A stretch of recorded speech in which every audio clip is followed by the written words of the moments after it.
8 8 पैकी बैल हा शब्द कशात जाईल? नामामध्ये है ना. व्यक्ती, वस्तू, ठिकाणाला दिलेले, प्राण्याला दिलेले किंवा कशालाही दिलेलं नाव म्हणजे नाम. हे नाम आहे. बैल हा शब्द नाम आहे. बर, माझ्याकडे बैल आहेत. ह्याच्यावरून काही समजायले का बरं? माझ्याकडे किती बैल आहेत, कसे बैल आहेत, कोणते बैल आहेत, काही समजायले का? मोगम सांगितलं की माझ्याकडे बैल आहेत, है ना. मोगम सांगितलं. पण आता मी हेच वाक्य असं करतो की माझ्याकडे 2 बैल आहेत. आता बैल हा शब्द आहे, ते नाम आहे. पण 2 या शब्दानं काय झालं बरं? ह्या नामाचं हा सामान्य नाम. आता हेही सामान्य नामच होतं, हेही सामान्य नामच आहे. पण 2 या शब्दामुळं आता माझ्याकडे बैल आहेत असं म्हटलं, जर मोघम म्हटलं मी माझ्याकडे बैल आहेत असं मी म्हटलं, तर मग तुम्हाला ऐकणाऱ्याला काय वाटेल? किंवा सरकडे भरपूर बैल आहेत, 50 असतील, 100 असतील, 2 असतील, 5 असतील. निश्चित सांगता येईल का? नाही. पण माझ्याकडे 2 बैल आहेत असं म्हटल्यावर भरपूर बैल आहेत असं अर्थ न समजता लिमिटेशन आलं की माझ्याकडे किती बैल आहेत? 2च आहेत. त्याची व्याप्ती मर्यादित झाली, निश्चितता आली, त्याला व्याप्ती मर्यादित झाली. इथं व्याप्ती मर्यादित नव्हती, बैल आहेत म्हणजे किती आहेत काही कळत नव्हतं. पण 2 या शब्दानं नामाची व्याप्ती मर्यादित झाली. किंवा हेच वाक्य मी जर असं घेतलं की माझ्याकडे लाल बैल आहेत. माझ्याकडे बैल आहेत पण कसे आहेत? आता इथं माझ्याकडे बैल आहेत, ह्या बैलावरून काहीच समजत नव्हतं, किती आहेत, कसे आहेत, काय माहित नव्हतं. पण हे वाक्य वाचलं, माझ्याकडे लाल बैल आहेत. बैल हे नाम आहे, पण लाल या शब्दामुळे काय झालं? त्या बैलाबद्दल अधिकची माहिती मिळाली आपल्याला, बरोबर आहे ना. मग ह्या नामाबद्दल अधिकची माहिती देणारा शब्द किंवा नामाची व्याप्ती मर्यादित करणारा शब्द म्हणजे आपल्या व्याकरणात त्याला म्हणायचं विशेषण. विशेषण म्हणजे काय? सोपं, नामाबद्दल माहिती देणारा शब्द किंवा नामाची व्याप्ती मर्यादित करणारा शब्द. भरपूर नाही सांगता, थोडे, म्हणजे त्या आकड्यावरून आपल्याला लक्षात येतं है ना किती आहेत काय. तर मग नामाची व्याप्ती मर्यादित करणारा किंवा नामाबद्दल अधिक माहिती देणारा शब्द म्हणजे विशेषण. मग 1, 2, 3, 4, 1000, 500, 100 हे ज्या संख्या असतात ना, त्या संख्या म्हणजे पण काय असतात? विशेषणच असतात. ह्या संख्या आहेत ना, जेवढ्या 1000, 500, लाख, 2 लाख, बरेच, आणि काही, हे सगळे विशेषणच असतात, लक्षात राहू द्या. याला विशेषण म्हणायचं. हे जे कलर असतात तेही विशेषणच असतात, ते शिकायचं आपल्याला. इथपर्यंत लक्षात राहील का? मग फक्त एकच मुद्दा शिकला आपण, काय? नामाबद्दल माहिती देणारा शब्द म्हणजे विशेषण. आता बघा, आता मी काही वाक्य लिहितो, त्या वाक्यामध्ये जनरल तुमच्या पहिल्या जुन्या अभ्यासावरून मला कोणतं वाक्य खरं, कोणतं वाक्य खोटं ते सांगतं. म्हणजे सत्य विधान ओळखा, सत्य असत्य विधान ओळखा. मी 5-6 वाक्य घेतो इथं बघा. विशेषण ही शब्दाची सव्य जात आहे. सर्व विशेषणे हे विकारी असतात. सर्व विशेषणे हे अविकारी असतात.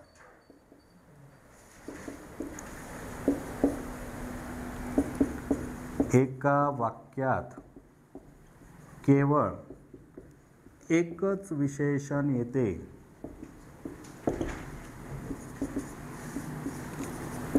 एका वाक्यात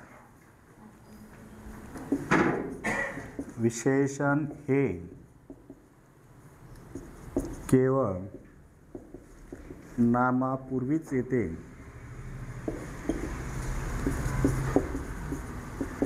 विशेषणांना विभक्तीचे प्रत्यय लागतात. एवढेच घेऊ. ह्याच्यापैकी सांगा योग्य विधानं कोणते आहेत? 6 पैकी कोणकोणते बरे म्हणजे खरे, कोणते खोटे सांगा. पहिलं चूक की बरोबर? बरोबर आहे, कारण सव्ययातली जात आहे ना ती, विकारी किंवा सव्यय. सर्व विशेषणे विकारी असतात. चूक की बरोबर?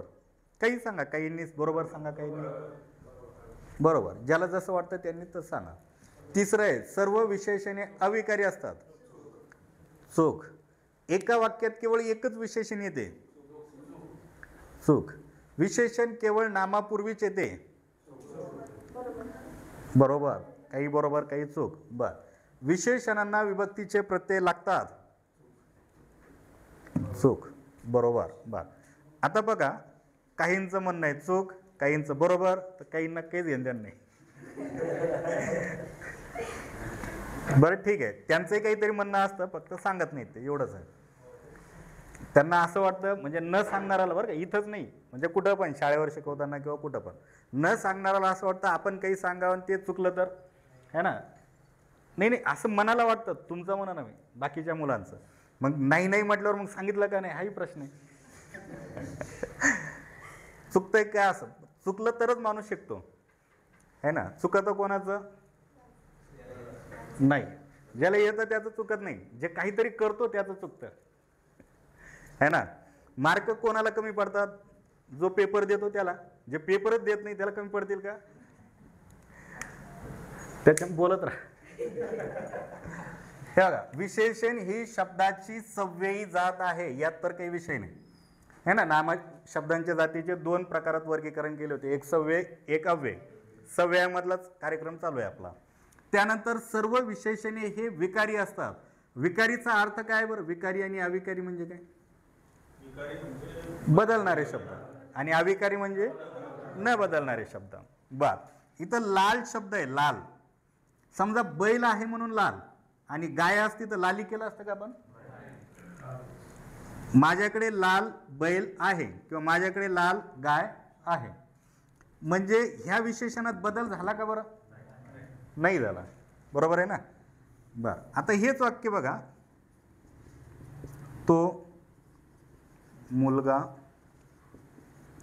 शहाणा आहे. शहाणा हा शब्द कोणाबद्दल माहिती द्यायला आहे, मुलाबद्दल. आपण हेच वाक्य असं करू, ती मुलगी शहाणी आहे. आता शहाणी हा शब्द कोणाबद्दल माहिती द्यायला आहे, मुलीबद्दल. मुलगा मुलगी हे नाम आहेत, नामाबद्दल अधिकची माहिती देणारा शब्द विशेषण आहे, हे विशेषण आहे. मग शहाणाचं शहाणी झालं की नाही झालं, झालं ना. म्हणजे इथं बदल होतोय, इथं बदल झाला का नाही, इथं बदल झाला का नाही, है ना. दोन बैल आहेत, गाई केलं तर दोन्ही गाई आहेत असं म्हणता येईल का, नाही म्हणता येणार. दोनचं दोन, लालचं लालच राहतं, शहाणाचं शहाणी होतं. म्हणजे याचा अर्थ सर्व विशेषणे विकारीच असतात असंही नाही, आणि सर्व विशेषणे अविकारीच असतात असंही नाही, तर काही विशेषणे सव्यय असतात, काही विशेषणे अव्यय असतात. सर्व शब्दामुळे हे दोन्ही वाक्य चुकले. दोन्हीपैकी कोणतंही एकच वाक्य जर परीक्षेला आलं, सर्व विशेषणे विकारी असतात, चूक. कारण सर्व शब्द आला, कारण सर्व तर नाही ना, इथं शहाणाचं शहाणी व्हायलंय, म्हणजे सर्व विशेषणे विकारी असतात, चुकीचं आहे. सर्व विशेषणे अविकारी असतात, हेही चुकीचं आहे. मग बरोबर काय, तर काही विशेषणे विकारी असतात, काही विशेषणे अविकारी असतात. एका वाक्यात केवळ एकच विशेषण येते, चूक की बरोबर. कसं ते बघा. आता हेच वाक्य घेतो मी, माझ्याकडे दोन लाल बैल आहेत. बैल हे नाम आहे, नामाबद्दल अधिक माहिती देणारा शब्द कोणता आहे, लाल. नामाची व्याप्ती मर्यादित करणारा शब्द दोन. ह्या दोघांना आपण विशेषण म्हटलं, ते दोन्ही एकाच वाक्यात आलेत, आहेत ना. मग एका वाक्यात केवळ एकच विशेषण येतं, हे चुकीचं आहे. दोन पण येतात आणि दोनपेक्षा अधिक पण येतात. उदाहरणार्थ बघा, मला काळ्या निळ्या हिरव्या फिक्कट रंगाची साडी आवडते. मला म्हणजे कोणी घातलेली असं नाही, वाक्य. मला काळ्या निळ्या हिरव्या पिवळ्या फिक्कट रंगाची साडी आवडते. वाक्यातलं नाम कोणतं आहे बरं, साडी. डोळ्यांनी दिसणारा शब्द साडी. मग त्या साडीबद्दल अधिक माहिती देणारे शब्द काळ्या निळ्या हिरव्या पिवळ्या फिकट रंगाची साडी आवडते. हे एवढे विशेषण आहेत त्या साडीबद्दल माहिती देणारे. म्हणजे एका वाक्यात केवळ एकच विशेषण येतं, हेही चुकीचं आहे, कारण एका वाक्यात अनेक विशेषणं पण असू शकतात. आता इथं बघा, बैलाच्या अगोदर नाम शब्द आला, बरोबर आहे ना. विशेषण नामाच्या पूर्वी आलंय आणि इथं मुलगा मुलगी ह्याच्या नंतर विशेषण आलंय. म्हणजे विशेषण हे केवळ नामापूर्वीच येते असं काही नाही, तर विशेषण हे नामापूर्वी पण येते, नामानंतर पण येते. आणि आत्ताच बघितलं होतं आपण, श्रीमंत लोकांना गर्व असतो आणि दुसरं घेतलं होतं श्रीमंतांना गर्व असतो. इथं विशेषण होतं आणि खालचं नाम आहे. मग इथून पुढे लक्षात ठेवायचं, विशेषणांना प्रत्यय लागत नाही. जर प्रत्यय लागला तर ते नाम असतात, म्हणजे ज्याला प्रत्यय लागला ते नाम असतात. विशेषणाला प्रत्यय लागत नसतो. विशेषणांना प्रत्यय लागतो का? नाही. म्हणजे ह्या 6 वाक्यांपैकी फक्त बरोबर वाक्य कोणतं आहे? पहिलंच. बाकीचे वाक्य तुम्हाला लक्षात ठेवायचे, म्हणजे व्याख्या म्हणून लक्षात ठेवायचे किंवा मुद्दे म्हणून लक्षात ठेवा. लिहिताना लिहून घ्या. नंतर विशेषण ही शब्दाची विकारी जात आहे. काही विशेषणे विकारी असतात तर काही विशेषणे अविकारी असतात. वाक्यामध्ये 1, 2 किंवा 2 पेक्षा अधिक विशेषणे असतात. विशेषण हे नामापूर्वी किंवा नामानंतर येते. विशेषणांना विभक्तीचे प्रत्यय लागत नाहीत, लागले तर ते नामाचे कार्य करतात. हे विशेषण धडा शिकवण्यापूर्वीची प्रस्तावना. एवढी झाली प्रस्तावना. विशेषणाची व्याख्या लक्षात आली, विशेषण कसे असतात तेही लक्षात आलं आणि विशेषणाचे काही मुद्दे तेही लक्षात आले असतील. आपण जाऊ आता विशेषण धड्याकडे. माहिती आहेत का? 3 नम्रता, विशेषणाचे प्रकार 3. उत्तर बरोबर आहे. विशेषणाचे मुख्य 3 प्रकार आहेत. आता त्याचेही म्हणजे मूळ प्रकार 3च, मुख्य प्रकार 3. मुख्य प्रकार 3 हे इथले. जर विचारलं तरी इथलंच सांगायचं, हे 1, 2, 3. पण मुख्य प्रकार, परत स्वरूपावरून पडणारे प्रकार आणि ठिकाणावरून पडणारे प्रकार, याचं असं डिवायडेशन केलेलं आहे. ठिकाणावरून म्हणजे ते विशेषण अगोदर आलं नामाच्या का नंतर आलं. नामाच्या आधी आलं असेल तर अधिविशेषण आणि नामाच्या नंतर आलं असेल तर विधिविशेषण. पण मुख्य प्रकार म्हटलं तर फक्त 3. नामाचे विशेषणाचे प्रकार किती असं विचारलं तर उत्तर लिहिताल 3च. कोणकोणते? गुण विशेषण, संख्या विशेषण आणि सार्वनामिक विशेषण.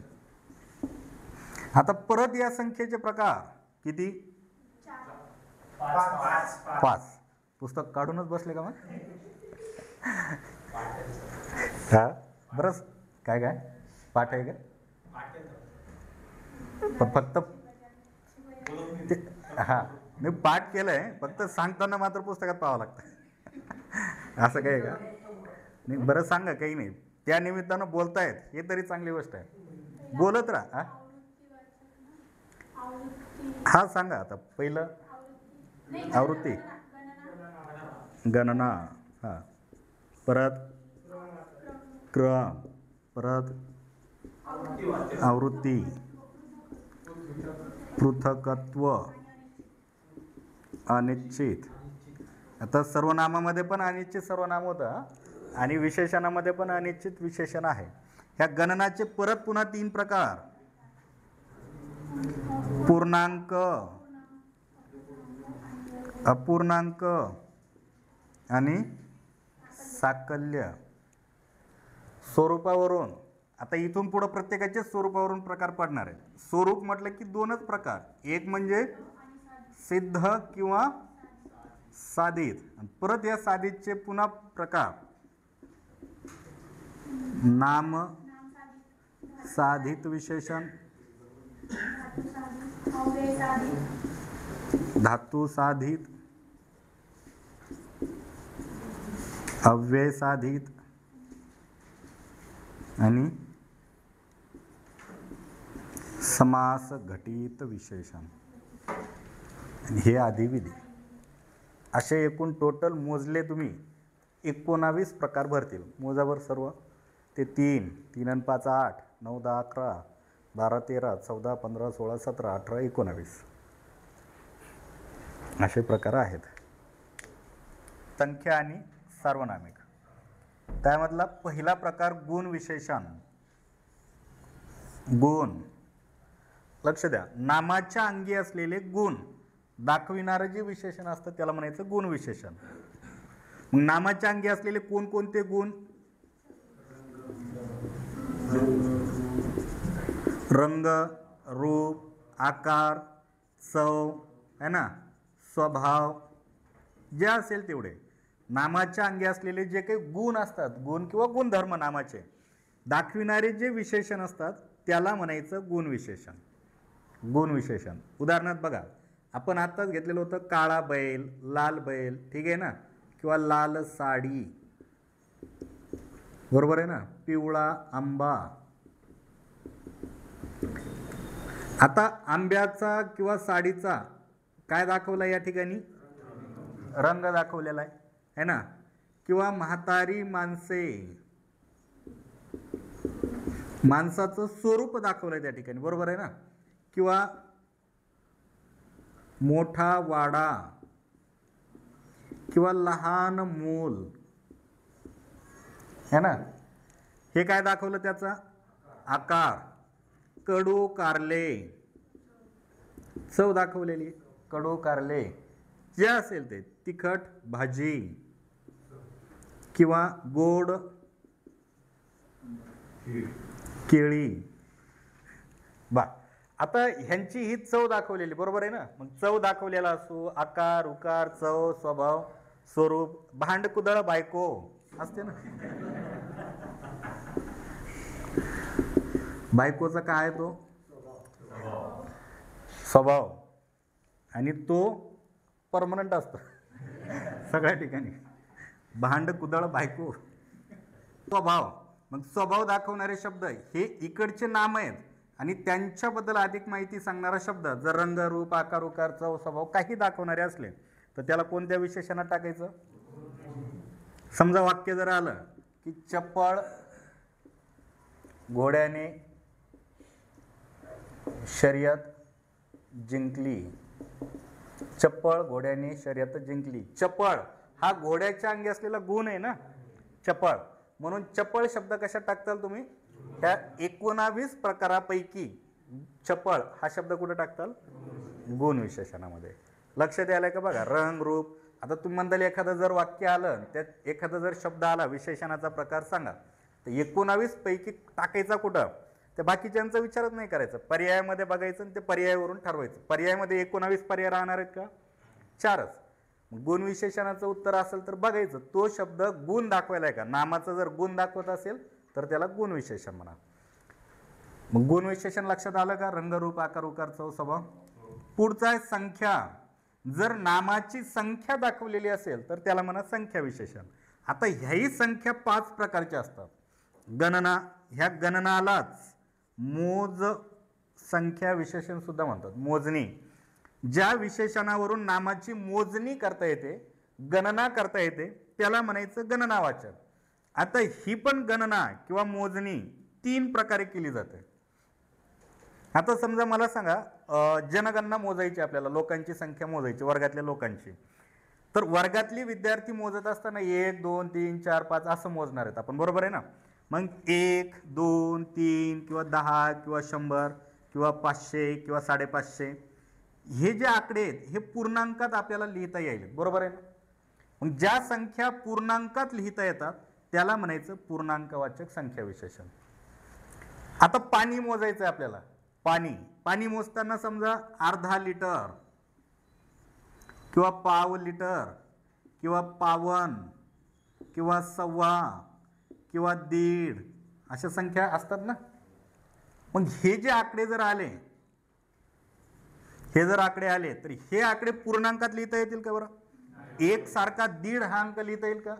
दीड कसा लिहावा लागेल आपल्याला? 1.5. सव्वा कसा लिहिता येईल? 1. किंवा असं लिहितो आपण है ना, हा दीड 1/2, 1.1/2 असा लिहिता येईल. अर्धा लिहायचा आहे आपल्याला, अर्धा आपण असा लिहू किंवा 0.5 लिहू. म्हणजे हे अपूर्णांकच आहे. अपूर्णांक धडा जर शिकलेले असतील तर अपूर्णांकाचे 2 प्रकार पडतात. एक व्यवहारी अपूर्णांक, एक दशांश अपूर्णांक. याला म्हणायचं व्यवहारी, याला म्हणायचं दशांश. पण जे असू ते, पण अपूर्णांक आहे ना हे, म्हणजे अंक पूर्ण झालेला नाही. मग जे अपूर्णांक असतात त्याला टाकायचं अपूर्णांकामध्ये. मग सव्वा, पाव, पावन, दीड, 3.5, 4.5 हे आकडे टाकायचे अपूर्णांकात. आणि साकल्य, साकल्य म्हणजे काय? मग सकल, सकल जन काहीतरी म्हणतो ना आपण, सकल, सकल म्हणजे साकल्य म्हणजे सर्वच्या सर्व, सर्वच्या सर्व, फक्त सर्व पण नाही, सर्वच्या सर्व. आता समजा विठ्ठल पंथांना बघा, तिकडे जाण्यापेक्षा आपण ते मागे शिकलो होतो. समजा वर्गामध्ये 4 विद्यार्थी आहेत. वर्गात विद्यार्थी किती आहे टोटल? 4. आणि मी जर म्हटलं की वर्गातील 4ही विद्यार्थी पास झाले, 4ही विद्यार्थी, 4ही शब्द असा लिहिला तरी योग्य आहे, आणि 4ही असा लिहिला तरी योग्य आहे, आणि 4ही असा लिहिला तरी योग्य शब्द आहे. वर्गातील 4ही विद्यार्थी पास झाले, याचा अर्थ वर्गात होते किती? 4. 4च्या 4ही पास झाले, आहेत तेवढ्याच्या तेवढे म्हणजे साकल्यवाचक. आता बघा, 5ही पांडव युद्धात जिंकले. पांडव होते किती? मग 5ही पांडव म्हणजे 5च्या 5 म्हणजे आहेत तेवढ्याच्या तेवढे म्हणजे साकल्यवाचक है ना. 4ही, 5ही म्हणजे काय? सोपं. पूर्णांकवाचक संख्या विशेषणाला जर ई किंवा ही प्रत्यय लावला तर त्याचं साकल्य तयार होतं. दोन्ही भावंडे परीक्षेत पास झाले, दोन्ही भावंडे, याचा अर्थ ते होते किती? 2च. 4ही विद्यार्थी, 4ही विद्यार्थी म्हणजे होते किती? 4च. 5ही पांडव म्हणजे पांडव होते किती? 5. सरांचा आवाज 10ही दिशेला घुमतो. 10ही दिशा म्हणजे एकूण दिशा किती आहेत? 10. म्हणजे काय? 10ही, 5ही, 4ही है ना, किंवा 2ही म्हणजे आहेत तेवढ्याच्या तेवढे असं जर अर्थबोध होत असेल तर त्याला म्हणायचं साकल्यवाचक. 10 दिशा, पूर्व, पश्चिम, दक्षिण, उत्तर, परत आग्नेय, वायव्य, नैऋत्य, ईशान्य, हे झाले 8, वर आणि खाली. ठीक आहे ना, ही पण दिशाच आहे, वरची आणि खालची. 10 दिशा, 10ही दिशांना आवाज घुमतो. 10ही दिशा आहेत तेवढ्याच्या तेवढ्या. आपण म्हणतो 12ही महिने पाऊस पडतो है ना, कोकणात गेले की 12ही महिने. मग एकूण महिने किती आहेत? 12च्या 12. 12ही महिने म्हणजे 12च्या 12 आहेत तेवढ्याच्या तेवढे, त्याला म्हणायचं साकल्य. मग लक्षात येतं का? बघा, हे संख्या, गणना याला सोडून द्या.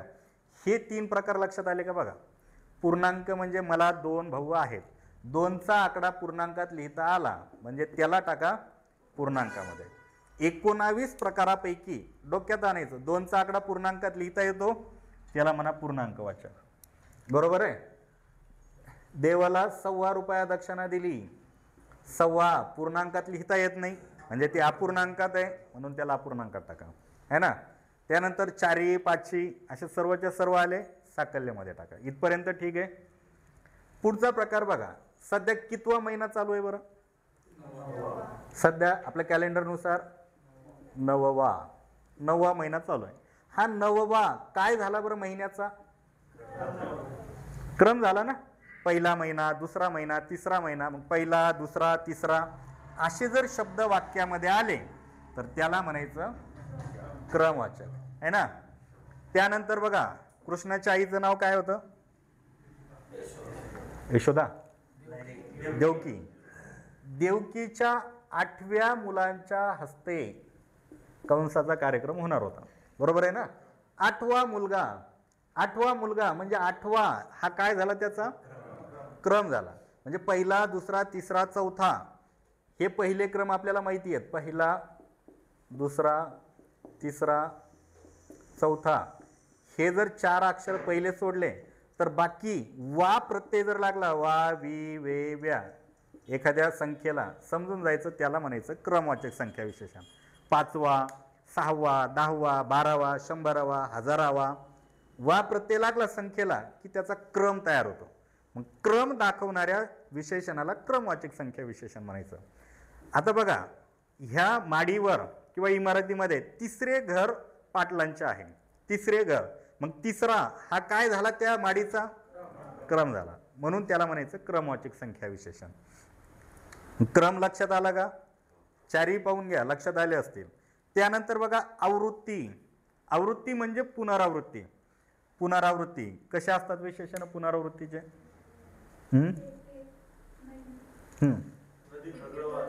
हा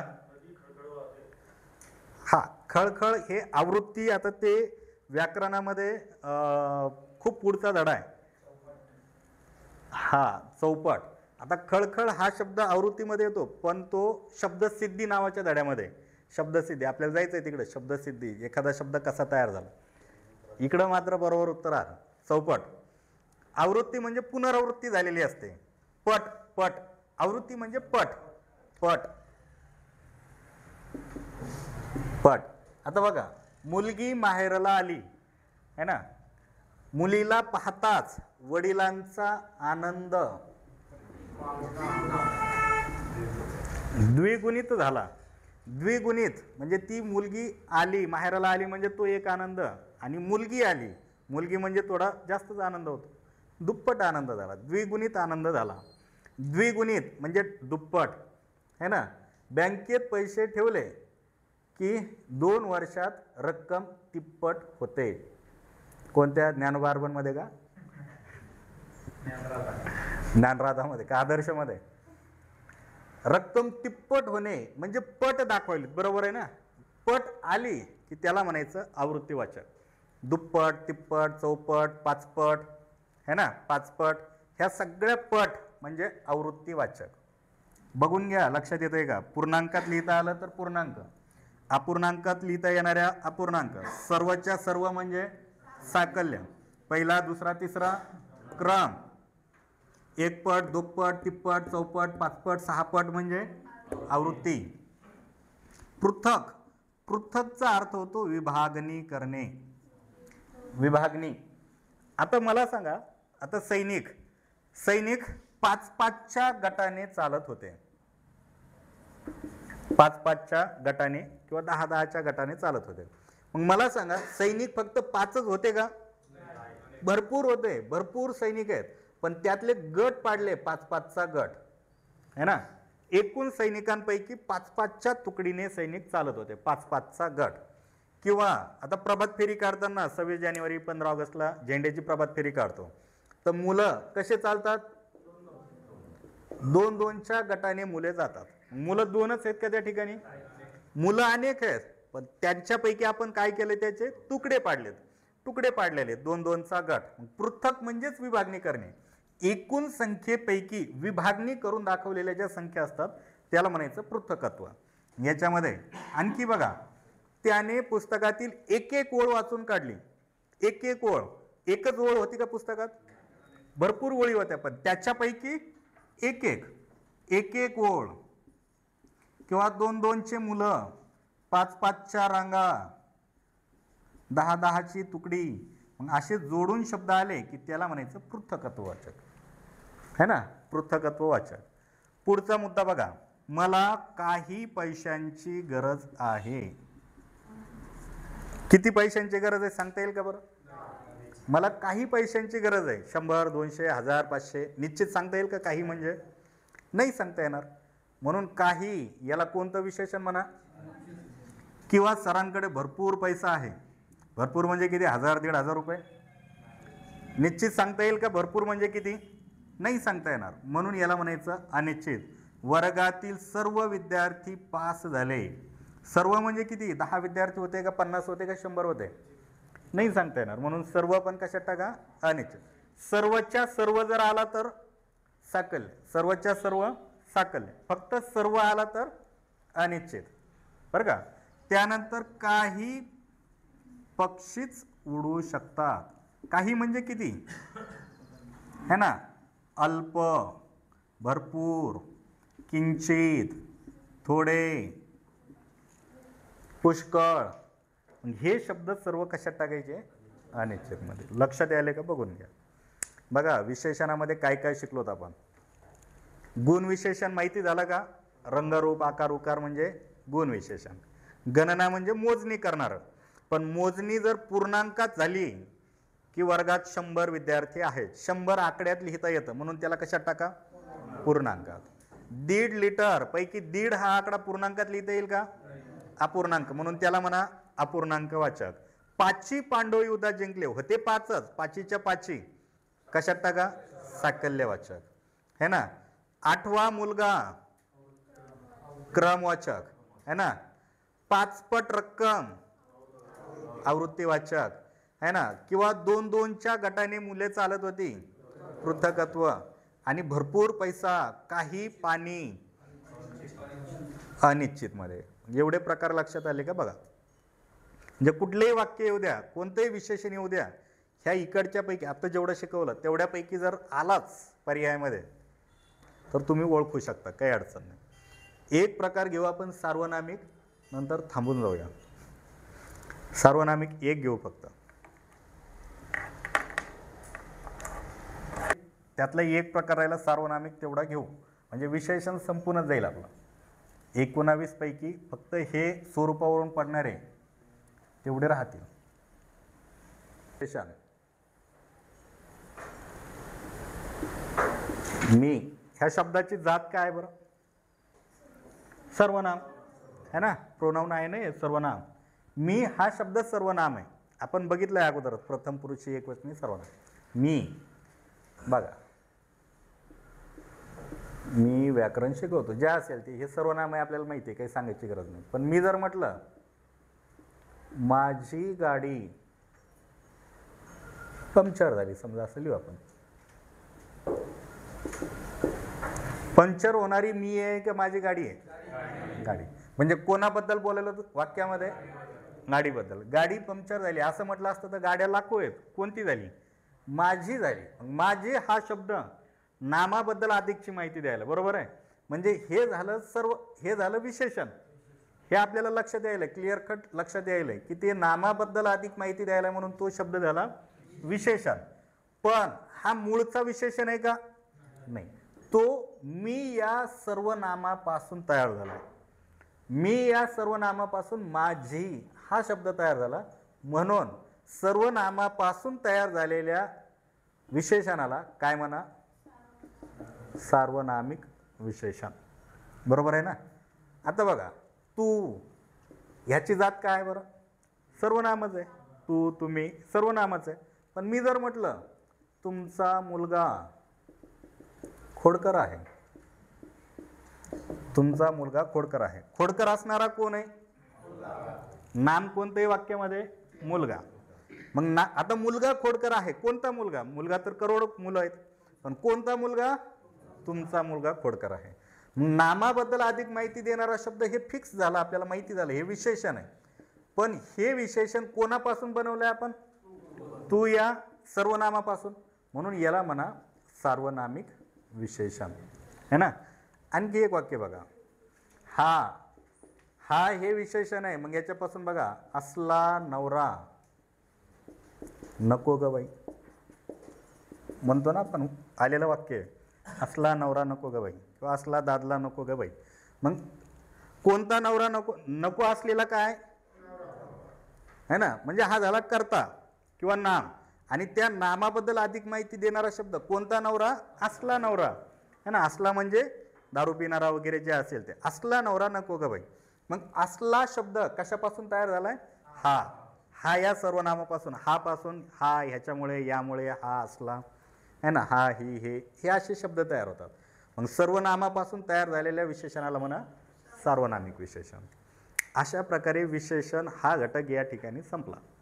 फक्त सिद्ध आणि साधित बाकी आहे. सिद्ध म्हणजे मूळचे, साधित म्हणजे दुसऱ्यांपासून बनवलेले. दुसऱ्यांपासून म्हणजे नामापासून किंवा धातूपासून वगैरे वगैरे, ते नंतर एखाद्या दिवशी सांगून देईल.